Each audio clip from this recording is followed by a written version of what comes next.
ସାଧାରଣ ଲୋକଙ୍କ ଭଳି ନିଜ ହାତରେ ଖାଦ୍ୟ ପରସୁଛନ୍ତି, ସମସ୍ୟା ବୁଝୁଛନ୍ତି। ମେଡିକାଲ, ସ୍କୁଲ, ରାସ୍ତା ସମସ୍ୟା ଉପରେ ଦେଉଛନ୍ତି ଗୁରୁତ୍ୱ। ବିଧାୟକ ହେବ ତ ଏମିତି।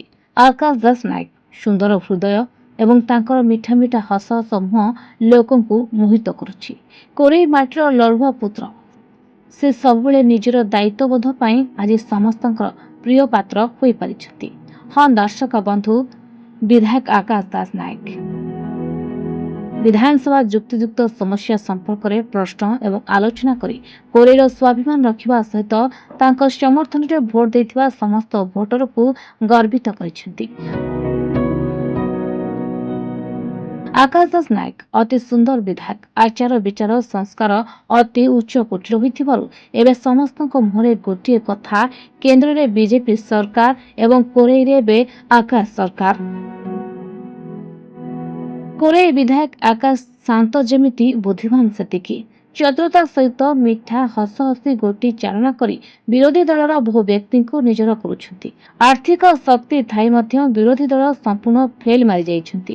ଅବହେଳିତ ଅବସ୍ଥା ଥିବା କୋରେଇ ବ୍ଲକର ରାସ୍ତା ସମସ୍ୟା, ମେଡିକାଲ ସମସ୍ୟା, ସ୍କୁଲ କଲେଜ, ସରକାରୀ ଗୃହ, ବ୍ଲକ ଅଫିସ, ଧାର୍ମିକ ଅନୁଷ୍ଠାନ ଆଦି ସ୍ଥାନକୁ ନିଜେ ପହଞ୍ଚି ପର୍ଯ୍ୟବେକ୍ଷକ ଭଳି ନିଜର ଦାୟିତ୍ୱ ନିର୍ବାହ କରୁଥିବା ଘଟଣା ସାମ୍ନାକୁ ଆସୁଛି।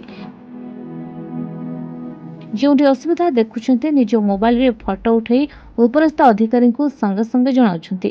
ତେବେ ବିଧାୟକ ଏକ ଧାର୍ମିକ ପର୍ଯ୍ୟଟନ ସ୍ଥଳୀ ସ୍ଥାନରେ ପହଞ୍ଚି ନିଜ ହାତରେ ଖାଦ୍ୟ ପରସୁଥିବା ଦେଖିବାକୁ ମିଳୁଛି।